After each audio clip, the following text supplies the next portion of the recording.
Produced and distributed by the National Organization for the Reform of Marijuana Laws in Washington, D.C., this is your NORML Daily Audio Stash, the growing truth about cannabis.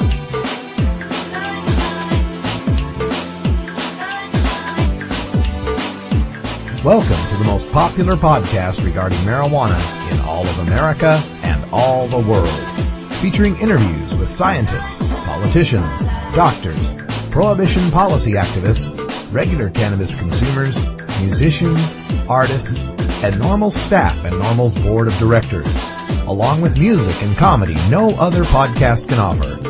You can always find out more about the show at our website, stash.norml.org, and continue the education and conversation on our blog as well.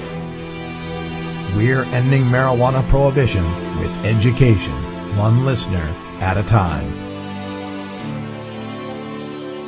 The podcasting and blogging technology for the NORML Daily Audio Stash is provided by Red Aphid Interactive Media.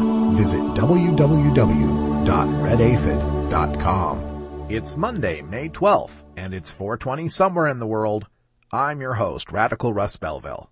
Don't forget to call your Congress at 202-224-3121 and tell your representative to support Barney Frank's H.R. 5843 bill that would legalize marijuana for personal use. Ending prohibition starts with you. For our political activism day today, we're heading on down to California to speak with Dale Geringer, the executive director of California NORML. Dale's got some updates on an upcoming vote to restrict marijuana growing in Mendocino County and the status of a bill to protect medical marijuana patients in the workplace. For our musical break today, I'm giving Cannabis Carry a break because today is my youngest brother's 25th birthday. So today, Josh Belville, my non-cannabis smoking little brother, is our featured artist, and I'm playing a song he wrote because of a specific request from me, his pothead older brother, for a groovy tune about weed smoking. Josh comes through for all of us with a dance song called Get Stoned Together. To conclude our stash, we go across the continent to Rhode Island to speak with Jesse Stout from the Rhode Island Patients Advocacy Coalition. Jesse's got updates on the twin bills in the House and Senate that would legalize medical marijuana dispensaries in that state. And remember, if you're a business or nonprofit who'd like your message heard on the Daily Audio Stash or the NORML Weekly News, you can advertise with us. We have rates for every budget and a 10% discount for nonprofits. You can target your message to the focused audience of enlightened cannabis consumers that you're looking for. With over 28,000 daily downloads and hundreds of thousands of embedded players on websites worldwide, advertising with NORML is the most effective way of reaching your potential customers. Just send us an email at stash@norml.org and we'll have you on the air in no time. So sit back and relax with a good friend and your favorite strain. It's time for your NORML Daily Audio Stash.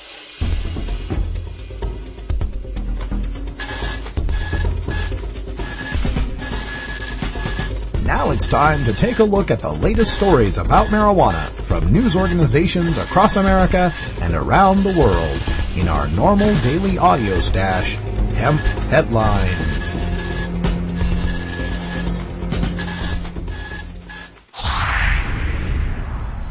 Young woman murdered after cops use her in an undercover cocaine and gun deal.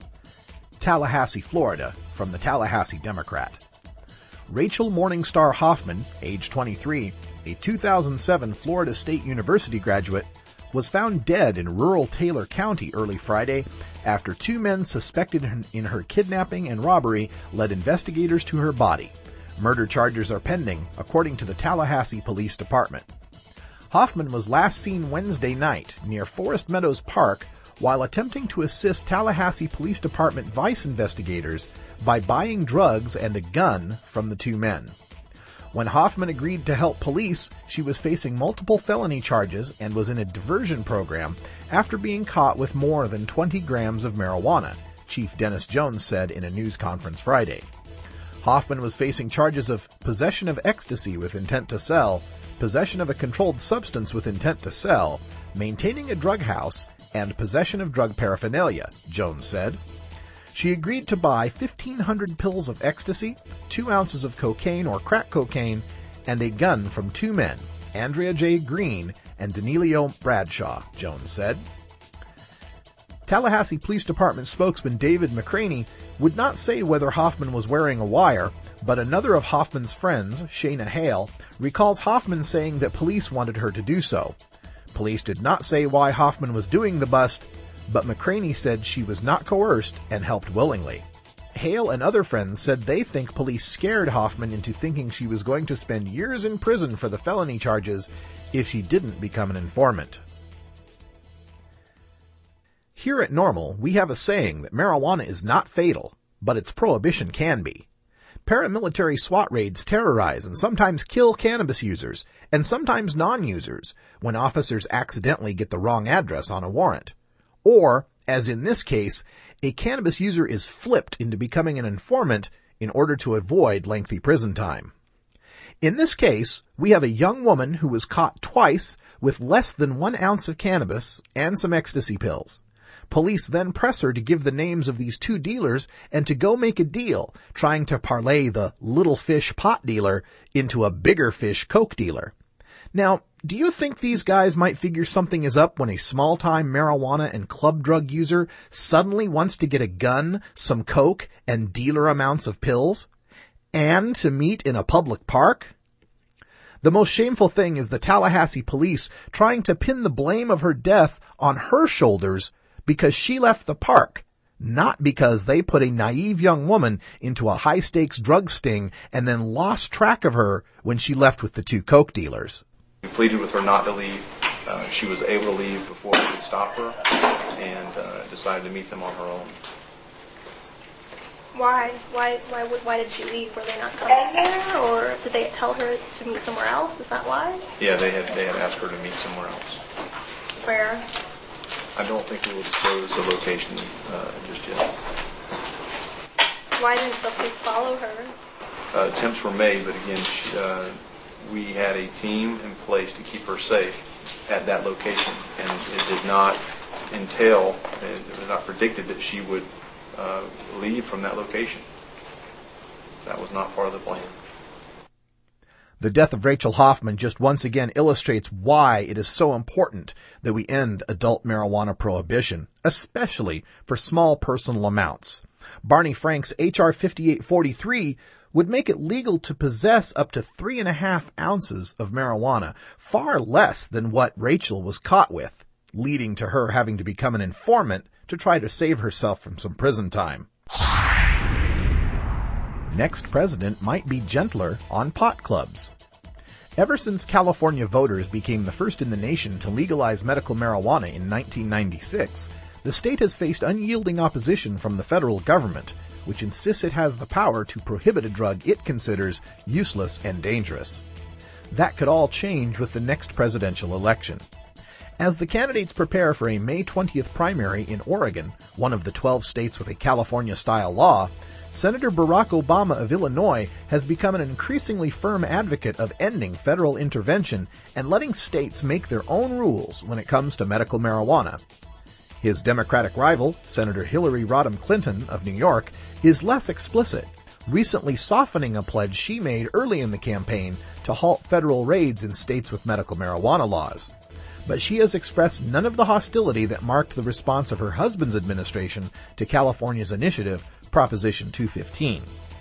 Senator John McCain of Arizona, the Republican nominee in waiting, has gone back and forth on the issue, promising a medical marijuana patient at one campaign stop that seriously ill patients would never face arrest under a McCain administration, but ultimately endorsing the Bush administration's policy of federal raids and prosecutions.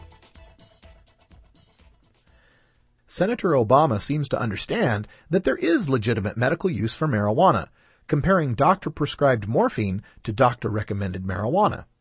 Senator Clinton seems to have waffled a bit, saying first that the DEA raids in medical marijuana states should end, but later saying instead that DEA raids shouldn't be a, quote, high priority, end quote, which leaves the possibility open that the DEA raids would be some priority to a lesser extent. She also seems unaware of marijuana's proven medicinal benefits, calling for more research, despite the dozens of studies that have confirmed marijuana as medicine.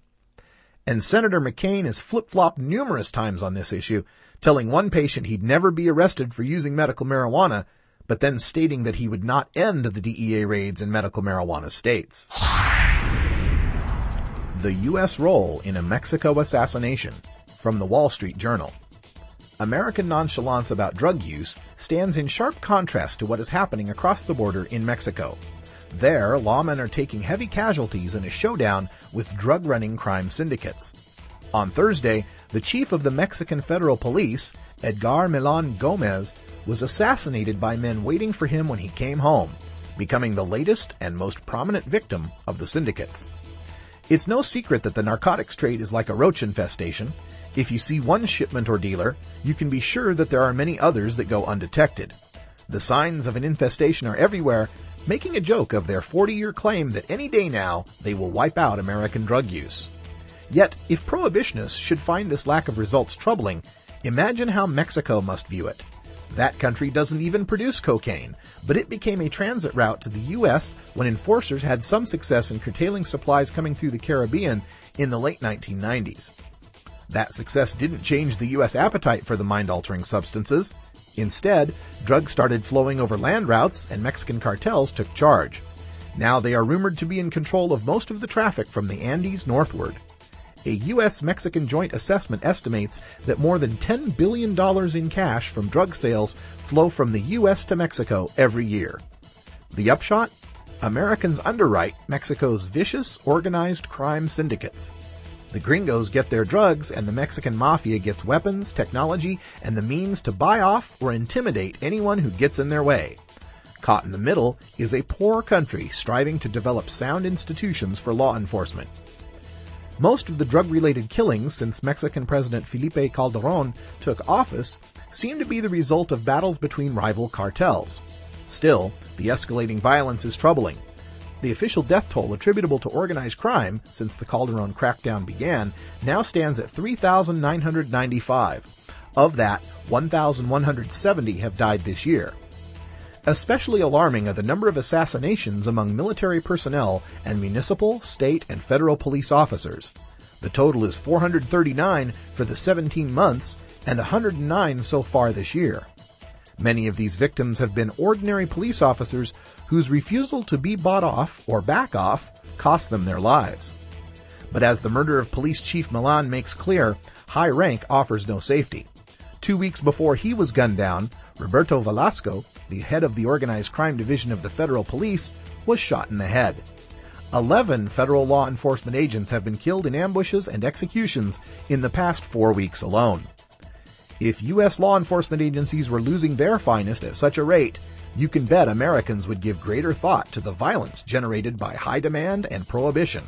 Our friends in Mexico deserve equal consideration. Well, here in America, one of the saddest consequences of the war on certain American citizens using non-pharmaceutical, non-alcoholic, tobacco-free drugs is the erosion of support for law enforcement in the eyes of the young. Older folks tell me of a day when they knew the beat cop who patrolled their neighborhood, and young people would turn to that officer in times of trouble. Now, people my age and younger have a distrust for police, especially in minority neighborhoods, seeing law enforcement officers as them against us. No responsible cannabis consumer with any sense hates the police.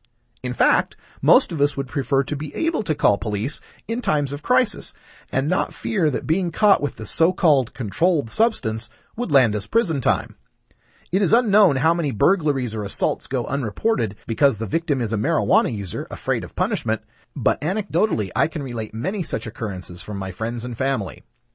Also, we want police and the public to be safe as well. We see no reason why a peace officer needs to put his or her life on the line busting marijuana growers who must protect their crops with guns since growers can't turn to police or courts to handle their marijuana thefts. We see no reason why the public should face the danger of serious crimes not being responded to because an officer is too busy busting a young person with a baggie of pot. All marijuana prohibition does is takes a popular activity and adds in violence, profit, and corruption, while not decreasing the popular activity one iota.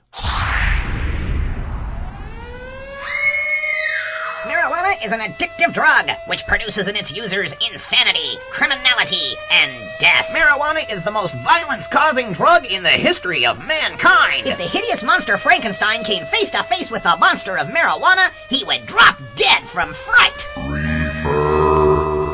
Madness. Turn back effort to disguise an illegal drug as medicine.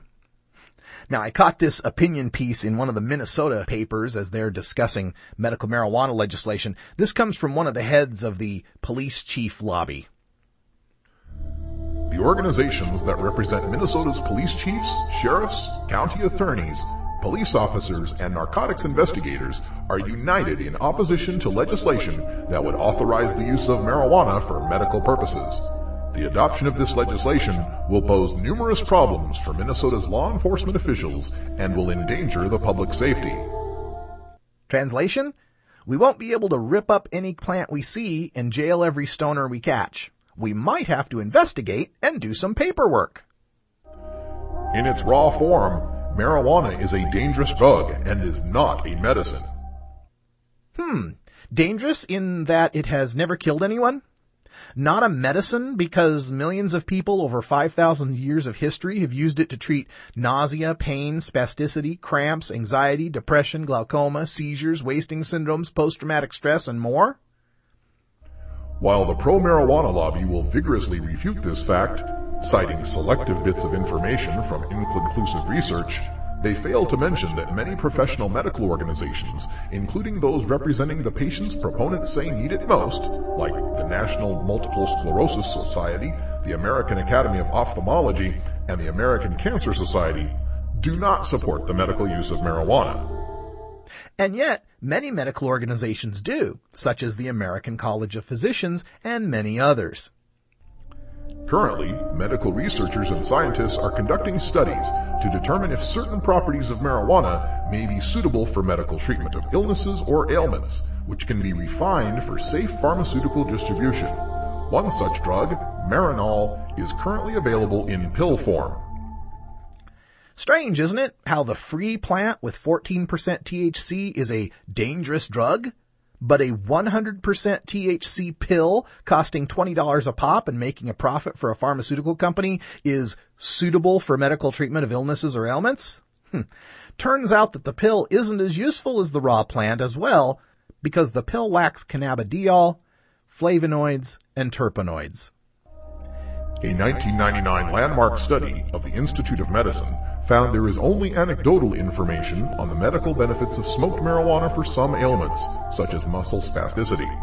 For other ailments, such as epilepsy and glaucoma, the study found no evidence of medical value and did not endorse further research. Well then, you're not looking at the scores of studies that have shown evidence of medical value. This study concluded that there is little future in smoked marijuana as a medically approved medication because of the dangers of smoking a substance that contains many harmful substances. Dangers which don't exist when cannabis is vaporized or eaten or given sublingually as a tincture. Marijuana is also an addictive drug. According to the Minnesota Department of Human Services, 7,784 people who reported marijuana as their primary substance of abuse received addiction treatment in 2007. That was 16% of all treatment admissions in our state last year. Yes, because close to 7,784 people were sentenced by a court to drug treatment when caught with cannabis. Nationally, only 7.3% of people who personally seek drug treatment, as opposed to being forced into it, are there for cannabis use. Of all the people in treatment for cannabis, only 16% put themselves there. We are not bad guys. Our goal is to protect, not exploit our citizens. We are united in our belief that passage of this legislation will have negative consequences on our communities, our youth, and all our citizens. We are out in front telling you that this legislation is bad public policy. If you don't believe us, then just ask our colleagues in California or Oregon about the problems medical marijuana has caused for them. They will be glad to tell you. Well, okay, I'm in Oregon. In both California and Oregon, teen use of marijuana has declined since medical marijuana passed in the 1990s. California has reaped an estimated $100 million per year in sales tax from the dispensaries. Thousands of dollars in police hours have been spared by not busting medical users of marijuana. Drug dealers' profit from marijuana has dropped as patients prefer to get cannabis legally from their own grower or a dispensary. Oregon helped balance their human services budget by taking $920,000 from the self-funded medical marijuana program. Law enforcement needs to look beyond their years of inculcation to the cult of reefer madness to realize that we have all been lied to about marijuana and its users for over 70 years now. Legalization for all users, healthy and sick, is the only rational public policy. Law enforcement's belief essentially boils down to, sorry, cancer and AIDS patients, you should suffer because some healthy person might try to get high. Well, I mean high from the wrong drug, of course. I doubt law enforcement has a problem with Minnesotans who drink vodka, and I doubt they wish to return to alcohol prohibition.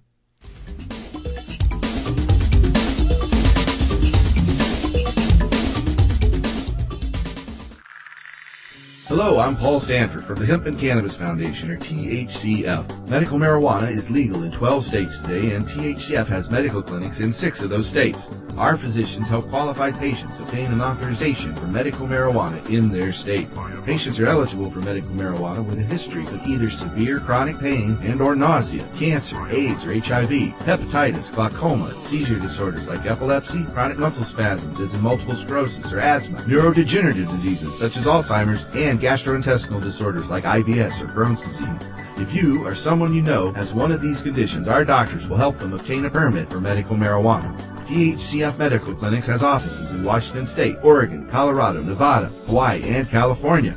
Call 1-800-723-0188 or go to the web at www.hemp.org or 1-800-723-0188. All right, we're going to turn to the Golden State now, over to the state of California, to find out what's happening with medical marijuana and other bills that are happening out there. We're joined by Dale Geringer, the head of California NORML, on the telephone. Thanks for joining us, Dale. Good to talk to you. I see that we have one local measure here that we ought to tell people about in Mendocino County. Give our folks a little bit of a background on what the current law is there in Mendocino and the measure they're trying to get to overturn it. Well, yes. The Board of Supervisors in Mendocino County is trying to repeal a path-breaking decriminalization initiative that was passed by the voters in 2000 called Measure G. That initiative made marijuana lowest enforcement priority in Mendocino County and specifically protected personal use of marijuana, including cultivation of up to 25 plants. And this was personal use in general. It wasn't restricted to medical marijuana.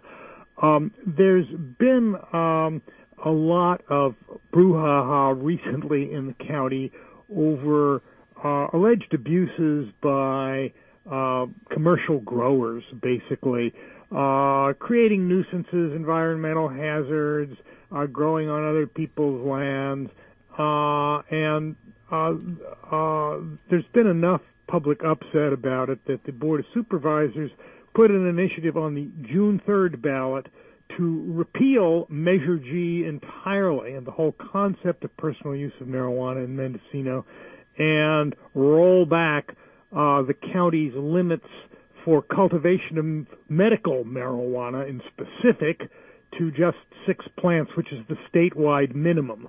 Most of the counties in Northern California have fairly liberal limits for cultivation of medical marijuana. And as I say, Mendocino did have has under Measure G a 25 plant limit, and so they want to roll it back. So this initiative is headed on the June 3rd ballot. It's really gotten quite a nasty fight up there, sort of the NIMBYs versus the yuppies and development interests. We really looking for help in the Measure B campaign. Any donations can be directed via our website at canormal.org or through the nomeasureb.org. Remember, Measure B is bad, and Measure G is good. That's an easy way to remember it. Yes. So this is just in Mendocino County for the people voting right. up there in June. Mendocino County is part of the famous Emerald Triangle of growing counties in Northern California, and has been sort of a major source of underground growing for 30 years now. Now, this Measure G has been in effect for, 8 years now? 2000, yeah. Okay, so 8 years. And in the last 2 or 3 years, there's been an enormous upsurge in reported marijuana eradications, and not just in Mendocino. It's been statewide. And in Mendocino, they're blaming it on Measure G, but it's actually part of a much wider phenomenon that's going on, which really, if you take a look at it, dates back to 2001 or so when the border got closed. And from that point on, there's really been this upsurge in growing here in California. And what I think has been going on, and a lot of us think is going on, is that people have decided that it's easier to grow here domestically or safer than to try to import it from Mexico or Canada. Sure. That, when we try to stamp out the production in one location, all it does is move to another location. Right. Now, in some good news coming out of California, we go to the statewide assembly, and Assembly Bill 2279, which passed the Labor and Employment Committee by a 6-2 vote. Tell folks how that would help out our medical marijuana patients in California. Well, this basically protects medical marijuana patients from discrimination via drug testing. At present, our medical marijuana law, Proposition 215, does not prevent employers from arbitrarily discriminating against people for positive drug tests, even if they have medical marijuana recommendations. This was challenged in the state Supreme Court earlier this year on an employment case involving a fellow named Gary Ross, who was denied employment at a communications company for testing positive for marijuana. He had a legitimate medical recommendation for severe back problem, and the Supreme Court basically said that Proposition 215 didn't protect him. This bill would protect employees who did have medical marijuana recommendations from discrimination on drug tests. And we're encouraged. It's gotten through the 2 assembly committees now. It has, I think, partly because there's public support for the notion, and especially, I think, because labor has been supporting it. Yes, it's something that labor should definitely get behind. We're talking about the right to work for people based on their choice of medicine recommended by their doctor. It doesn't seem like we're firing anybody for any of their prescription medications. We shouldn't be firing them for their medical marijuana use. Right. There is a crazy notion out there that the employers have that somehow the testing positive for marijuana implies that you are a bad employment risk, or that you're an unsafe worker or unfit for the job. There's absolutely no scientific evidence for this. It's based on sheer social prejudice. It has as much scientific basis as discrimination against blacks and gays did in the past. And it's a sort of chemical McCarthyism, we like to call it, drug testing. Given the lack of scientific basis, and given the fact that marijuana is very frequently a safer substitute for more dangerous prescription drugs and more addictive narcotics, it makes no sense at all to be discriminating against people who use marijuana for medicine. So it's passed 2 committees. It's on its way to the Assembly floor. How do the chances look out there in front of the full California Assembly? It's going to be tight. We'll see how it goes. I'm actually most worried about the governor, because business groups are against this, because business always opposes things that restricts their right to employ who they want to employ. But, I'm cautious. We're hopeful that we can get this by, and people are encouraged, if they're from California in particular, to contact their assembly people and urge them to vote for 2279. It should be up for a vote this week, I expect. You can register there. You can contact your assemblyman via the California NORML website, canormal.org. Again. That's right. Check out canormal.org. Get in touch with your assembly members. The voices of the people are what's going to motivate these politicians. They know that their jobs depend on our votes. So make your voice heard and talk to your assembly members. And while you're at it, I guess it wouldn't hurt to call Governor Schwarzenegger. Well, yeah, it wouldn't hurt. Well, Dale, it wouldn't hurt. That's it. We'll leave it at that, huh? Well, Dale Geringer is the Executive Director of California NORML. Thanks for joining us again on the Daily Audio Stash. Okay.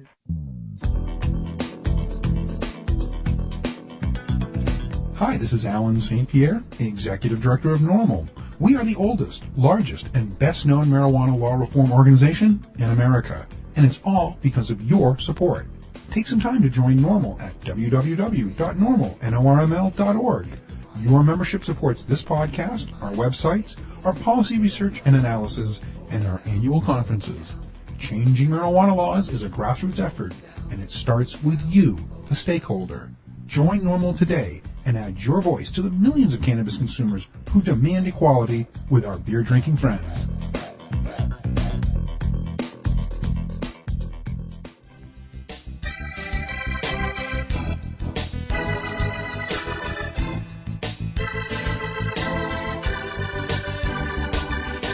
Here at the NORML Daily Audio Stash, we work hard to change our nation's marijuana laws through education and discussion. But we also take the time to relax and unwind with an eclectic mix of pod-safe music from many independent artists. We look for music that speaks to the growing truth about cannabis, or music that speaks to broader themes of freedom, liberty, social justice, equality, and protest. To find out more about the artists and download the music you hear on this podcast, just log on to stash.normal.org. And if you'd like to get your music heard by the online cannabis community, just send us an email at stash@normal.org.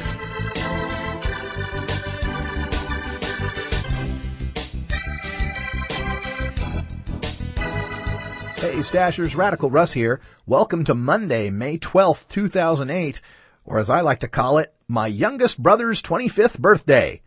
Yes, that cute, chubby little kid that I used to babysit is all grown up now, and as his oldest brother, it is my job to publicly embarrass, support my brother in all his endeavors. Josh is incredibly talented, and that's not just a proud big brother talking. He's soon to graduate Boise State University as a theater arts major. He's a gifted actor, director, and playwright, in addition to being a talented singer-songwriter and guitarist. To the best of my knowledge, Josh isn't a cannabis consumer, but as I was checking out his music on MySpace, I told him that someday he needed to write a song for me about weed so I could promote him on the stash. Well, 2 days later, Josh knocked out a demo on his little 4-track recorder. It's this cute disco-ish tune called Get Stoned Together, and he plays the guitar, the bass, and the cheesy keyboards, as well as programming the drum machine and singing all the vocals. It helps fill the gap left by the lack of marijuana love songs. I mean, there's lots of songs about loving weed, but few about loving someone by sharing weed. Anyway, enjoy the demo. Josh is moving here to Portland in the summer, and we'll be collaborating on this song and others. I play bass, and my cousin plays drums, and his mom has a great recording studio. We'll let you know when the finished product is ready. In the meantime, enjoy this demo of Get Stoned Together by Josh Belleville. You can get more of my brother's music at myspace.com/Josh Belleville and a download of this MP3 by visiting our site at stash.normal.org. This is my 25-year-old little brother, Josh Belleville, and Get Stoned Together.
at this wall and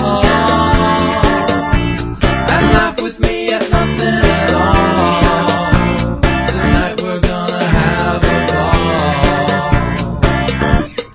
You and me, let's get stoned together.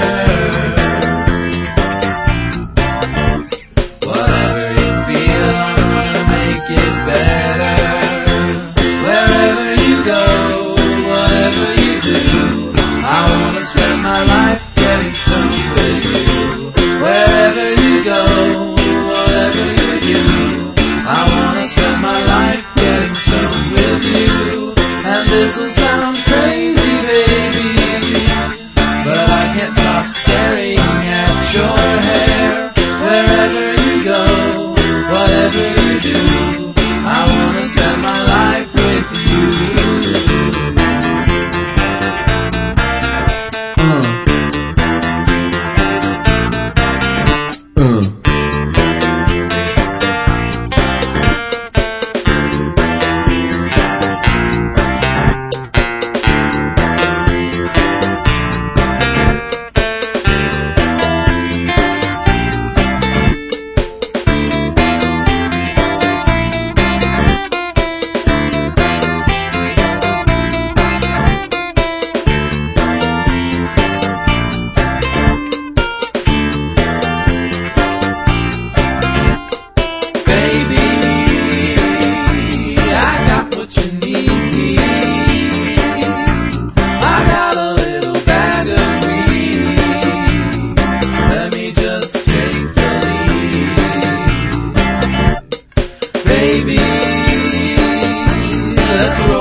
Make it last through the night.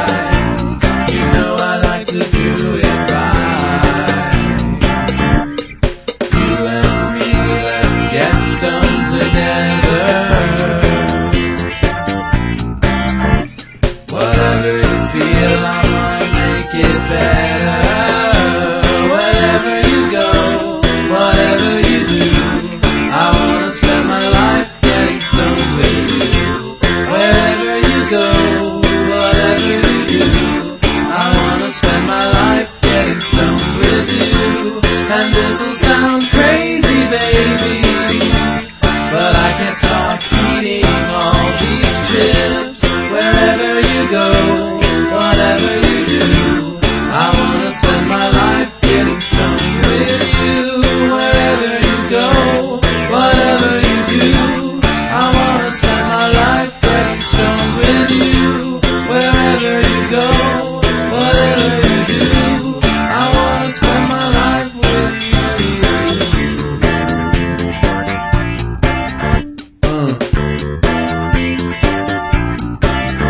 Yeah. That's right.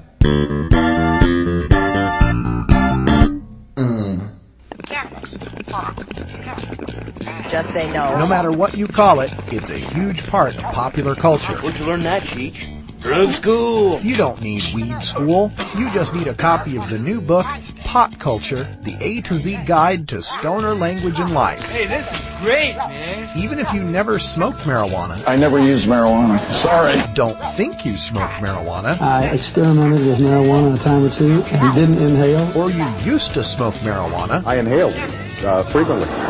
That was the point. Pot Culture by former High Times editor Steve Bloom and Shirley Halperin will answer every question you ever had about marijuana culture. Has that marijuana made it back up here yet? Check out Pot Culture, the A to Z Guide to Stoner Language and Life at Amazon.com or visit potculturebook.com today. Too bad, man. I just stopped smoking yesterday.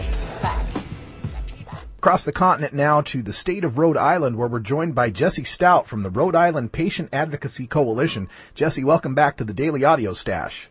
Hi, thanks a lot, Russ. Hey, we've got some bills in Rhode Island that we want to make sure everyone's aware of. Apparently there's a vote coming up Tuesday on Senate Bill 2693 there in Rhode Island. Why don't you tell our listeners what that bill would do for our patients in Rhode Island? Well, Russ, this bill would allow the Department of Health to license nonprofit compassion centers to grow and distribute medical marijuana for patients. Oh, that's great. So this has made it through the all the relevant Senate committees and now is just waiting a full vote from the Senate? That's right. The Senate Health and Human Services Committee has already unanimously approved the bill. Oh, great. And what do the chances look like in the Senate? Do you have a lot of co-sponsors or supporters there? Yeah, that's right. I think that Senator Perry, our sponsor in the Senate, has been able to get a lot of great support from most of Rhode Island senators. So we're looking forward and hoping the bill will pass, hopefully even with the 60% supermajority that could become necessary to override a gubernatorial veto. Well, that's an important point that we ought to bring up, too, is that your governor doesn't seem too friendly toward this bill. No, he's been really our only really public opponent this session, and so we're afraid that he might veto if we pass in the Senate, and looking forward to having enough support to override that veto if necessary. Well, that would be good. Now, on the House side, you've got a twin bill on that side that also needs some attention? Yeah, that's right. Representative Tom Slater has introduced Twin Bill H7888, which would do the same, create a compassion center the same way. And if the Senate bill passes with flying colors tomorrow, then we'll be hoping for a House committee vote and House floor vote before the end of the session, too. Wow, that's excellent. Now, what would this compassion center bill establish? What are some of the limits and some of the guidelines associated with these bills? If the bill passes and becomes law, then within a year, Department of Health will issue a license to a nonprofit organization here in Rhode Island who will be able to serve as a primary caregiver for an unlimited number of patients. In other words, patients would be able to appoint the Compassion Center to grow and distribute marijuana for them. The Compassion Center could then possess as much marijuana and marijuana plants as all of those patients could possess. Wow, that sounds like quite a large amount there. What are the current limits for possession for patients in Rhode Island? Right now, Rhode Island patients can have 12 plants and 2.5 ounces, so that one compassion center could have the totals of all of those patients' plants and marijuana. And then, if all goes well, the compassion center could open after a year, and then up to 2 more compassion center licenses would be granted after another year for a total statewide maximum of 3 compassion centers for patients to choose from. So it's going to be rolled out pretty slowly then, one compassion center the first year and then the other 2 later? Mm-hmm. Well, this gives the public an opportunity to see these compassion centers in action and to realize that they have nothing to fear from the regulated distribution of cannabis to medical patients. Exactly. Well, how can the people of Rhode Island and others who are concerned about these bills, how can they help you out? Are there numbers to call or websites they can visit? Yeah, well, Russ, I'd love for visitors here in Rhode Island to go over to our website, ripatients.org, and click a link near the top of our homepage that allows you to call or email your state senator to express your support for this legislation. And also, pretty soon we'll be updating those links for the House of Representatives, too, so you can let your representatives know that you support the bill in advance of that vote. All right, everyone out there in Rhode Island, make sure you get on the phone and especially call your Senate today. They're going to be voting on this tomorrow, Tuesday, and we want to make sure to get as many votes as possible. If we can get that supermajority to override a potential governor's veto, that would be a most excellent solution there. So, Jesse, thanks for joining us here from the Rhode Island Patients Advocacy Coalition. Check them out on the web at ripatients.org. We'll have a link for that up on our website at stash.normal.org as well. Thanks for being here, Jesse. That's right, and thank you so much, Russ. Thank you for downloading the NORML Daily Audio Stash, the growing truth about cannabis. We are produced by the National Organization for the Reform of Marijuana Laws in Washington, D.C. Our executive producer is Alan St. Pierre. Our deputy director is Paul Armentano. Our webmaster is Brian Judy, and web production is provided by Red Aphid Interactive Media. As always, you can catch up on the latest information about marijuana at www.norml.org, and you can interact and download from our Audio Stash blog at stash.normal.org.